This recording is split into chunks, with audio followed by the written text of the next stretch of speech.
প্রিয় শ্রোতা বন্ধুরা, আমি বেঙ্গলি অডিও স্টোরি মঞ্চে তিয়াশা। কিছু অনিবার্য কারণবশত আমার চ্যানেলের নামটি পরিবর্তন করে তিয়াশার গল্পের বৈঠক রাখা হয়েছে। অনুগ্রহ করে আপনারা আমার সাথে থাকবেন।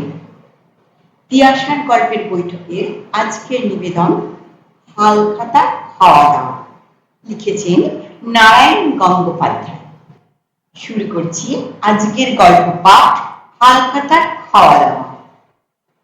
টেনিদা বললে, মেরে দিয়েছি কেল্লা, চল একটু মিষ্টি মুখ করে আসা যাক।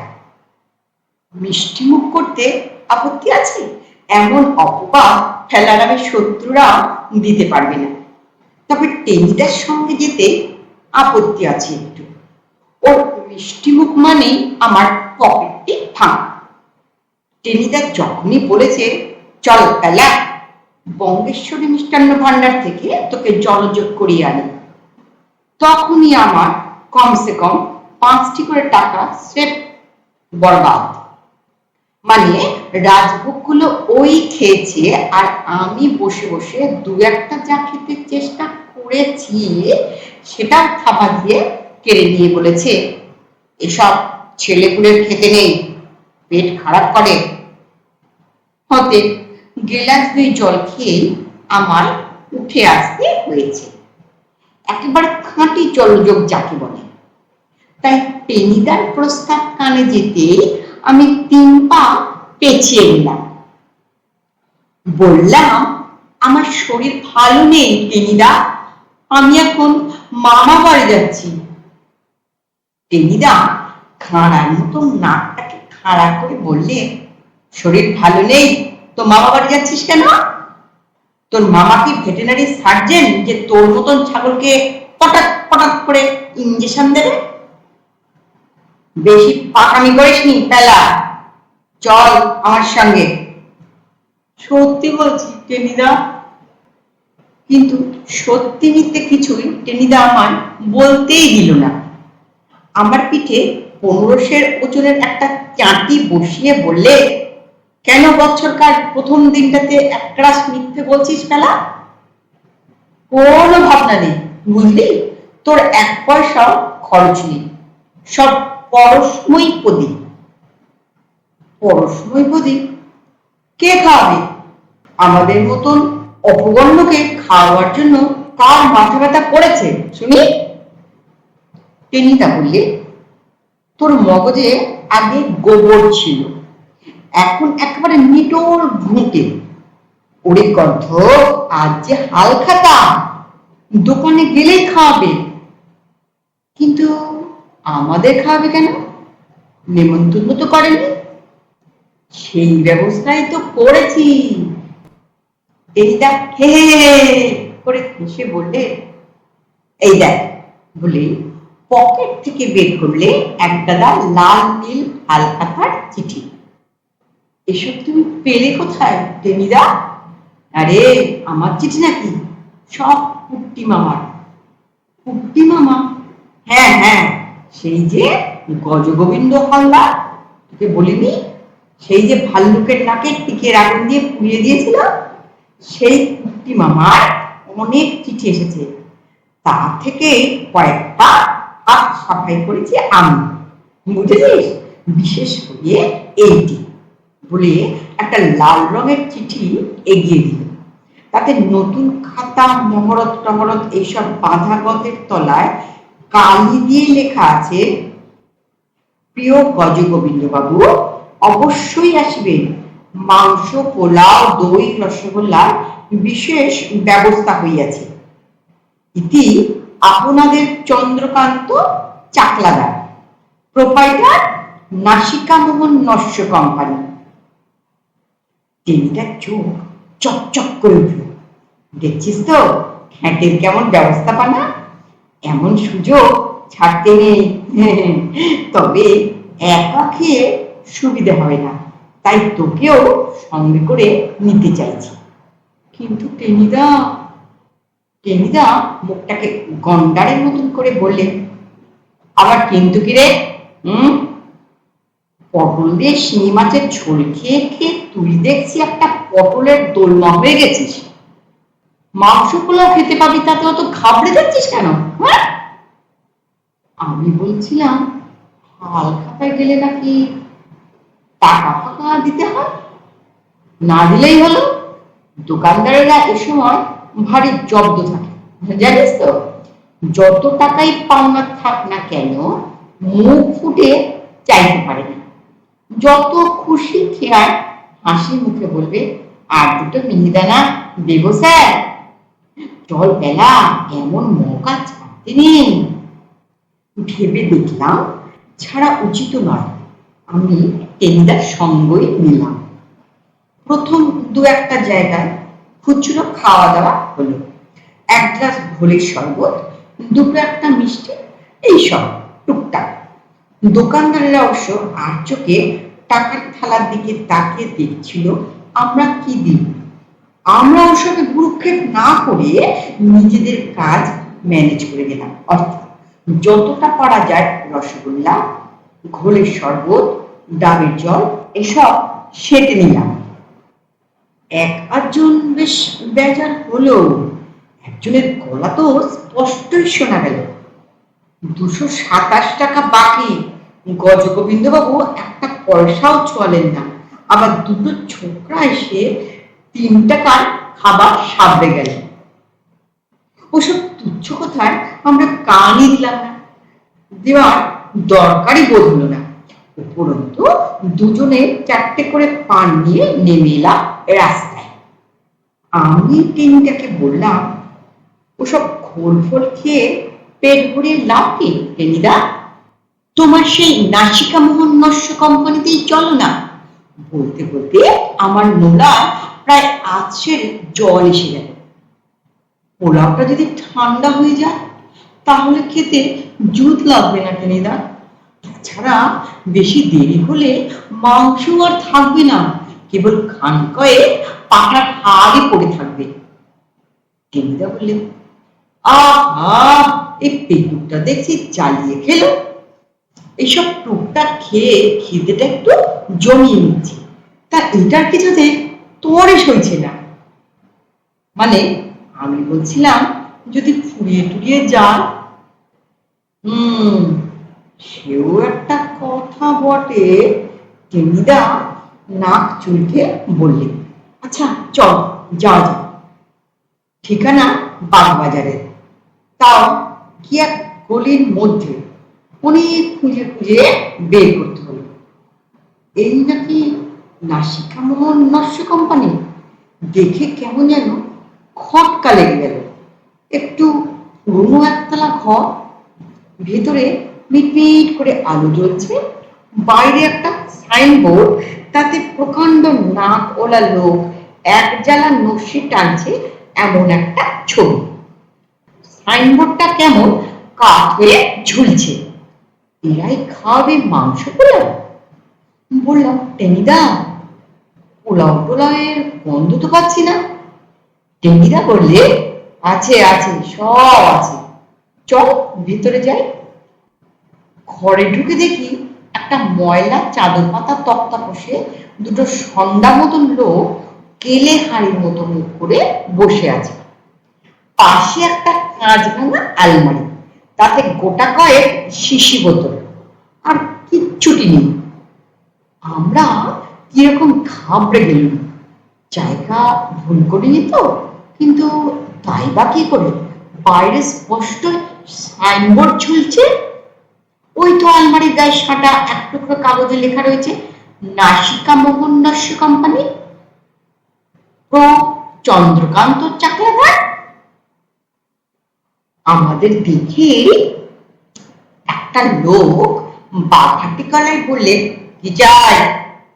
সঙ্গে সঙ্গে আমি প্রায় দরজার বাইরে। টেনিদা ঢুক গেলে বললে, আমরা হালখাতার নেমন্তন্ন পেয়ে আসছি। হালখাতার নেমন্তন্ন? লোকটা তেমনি বাঘা গলায় কি বলতে যাচ্ছিল, 2 নম্বর তাকে থামিয়ে দিল। বললে, কে পাঠিয়েছে তোমাদের? ব্যাপারটা কিরকম গোলমেলে মনে হলো। আমি ভাবছিলাম কেটে পড়া উচিত। কিন্তু টেনিদা হাল ছাড়ল না। পকেট থেকে সেই চিঠিটা বের করে বলল, এই তো মামা আমাদের পাঠিয়েছেন। মামা মানে গজগোবিন্দ হালদার। গজগোবিন্দ হালদার? প্রথম লোকটা এবারে ঝাঁটা কোপের পাশ দিয়ে মিটমিটে হাসল। ও তাই বলো, আগে বললেই বুঝতে পারতাম। আমাদের এখানে আজ স্পেশাল ব্যবস্থা কিনা, তাই বেছে বেছে মাত্র জন কয়েককে নেমন্তন্ন করা হয়েছে। তা গজগোবিন্দ বাবু কোথায়? তিনি যে বড় এলেন না। তিনি একটু জরুরি কাজে আসানসোলে গেছেন। টেনিদা হঠাৎ করে মিথ্যে কথা বলে দিলেন। তাই আমাদের এখানে আসতে বিশেষ করে বলে দিয়েছেন। শুনে প্রথম লোকটা দ্বিতীয় লোকটার মুখের দিকে কিছুক্ষণ চেয়ে রইল। তারপরে তেমনি হাসি হাসি মুখে বললে, তা তোমরা এসেছো? আচ্ছা, তাতেও হবে, এসো এসো। লোকটা উঠে দাঁড়ালো ভেতরের ঘরে। সেখানে বিরিয়ানি, পোলাও আর মোগলাই কালিয়ার ব্যবস্থা হয়েছে কিনা। এসো, চলে এসো, নইলে ঠান্ডা হয়ে যাবে। টেনিদা বললে, আয় পেলা। আসতে বলার দরকারই ছিল না, তার অনেক আগে এসে পড়েছি আমি। জিভের ডগাটা সুরসুর করে উঠেছে। শরবত টরবত গুলো এতক্ষণ পেটের মধ্যেই ছিল, হঠাৎ সেগুলো হজম হয়ে গিয়ে খিদে নাড়ু বুড়ি চুই চুই করতে লাগলো। সেই লোকটার পেছনে পেছনে আমরা এগিয়ে চললাম। একটা অন্ধকার বারান্দা, তারপরে আর একটা ঘর, তার মধ্যেও আলো নেই। লোকটা বললে, ঢুকে পড়ো এখানে। অন্ধকার যে। টেনিদার গলায় সন্দেহের সুর। আমারও কিরকম যেন বেয়ারা লাগে। যে ঘরে পোলাও কালিয়া থাকে সে ঘর অন্ধকার থাকবে কেন? পোলাওয়ের জন্য সে আলো হয়ে থাকবার কথা। লোকটা বললে, ঢোকো না, আলো জ্বেলে দিচ্ছি। টেনিদা ঢুকলো পেছন পেছন আমি। আর যেই না ঢুকেছি অমনি পটাং করে লোকটা দরজা বন্ধ করে দিলে। একি দৌড় বন্ধ করছেন কেন? দরজার উপাস থেকে সেই লোকটার পৈশাচিক অট্টহাসি শোনা গেল। পোলাও কালিয়া খাওয়াবো বলে। শেকল আটকে দিলেন কেন? আমি চেঁচিয়ে উঠলাম। ঘরে তো পোলাও কালিয়া কিচ্ছু নেই, এই যে কয়লার খনি মনে হচ্ছে, ঘুটের গন্ধও আসছে। লোকটা আবার বাজখাই গলায় বললে, ঘুটের গন্ধ? শুধু ঘুটের গন্ধে পা পেয়ে যাবে ভেবেছ? এরপরে তিনটি বাছা বাছা গুন্ডা আসবে, দেবে রাম ঠেঙানি, যাকে বলে আরাম ধুলাই। পান খুলে পোলাও কালিয়া তখন খাবে। শুনে আমার হাত পা সোজা পেটের মধ্যে ছিঁড়ে গেল। আমি ধপাস করে সেই অন্ধকার কয়লার ঘরের মেঝেতে বসে পড়লাম। নাক মুখের উপর দিয়ে ফুড়ুক ফুড়ুক করে গোটা চারে আটশোলা উড়ে গেল। টেনিদা কাঁপতে কাঁপতে বললে, আমাদের সঙ্গে রসিকতা কেন স্যার? আমরা কি করেছি? কি করেছ? লোকটা সিংহনাথ ছাড়ল। তোমরা মানে তোমার মামা গজগোবিন্দ আমাদের কোম্পানি থেকে ৩৫৩ টাকার লস্যি কিনেছে ৩ বছর ধরে, সব বাকিতে, একটা পয়সাও ছোঁয়নি। তারপর আর এপার আসে মারায়নি। আর আমাদের কোম্পানি তারই জন্য লাল বাতি জ্বেলেছে। আজ তাকে ঠেঙাবার জন্যই পোলাও মাংসের টোপ ফেলেছিলাম। সে আসেনি, তোমরা এসেছ। টাকা তো পাবোই না, কিন্তু তোমাদের রাম ঠেঙানি দিয়ে যতটা পারি সুখ করে নেব। একটু দাঁড়া, গুন্ডারা এলো বলে। টেনিদা হাউ মাউ করে উঠল।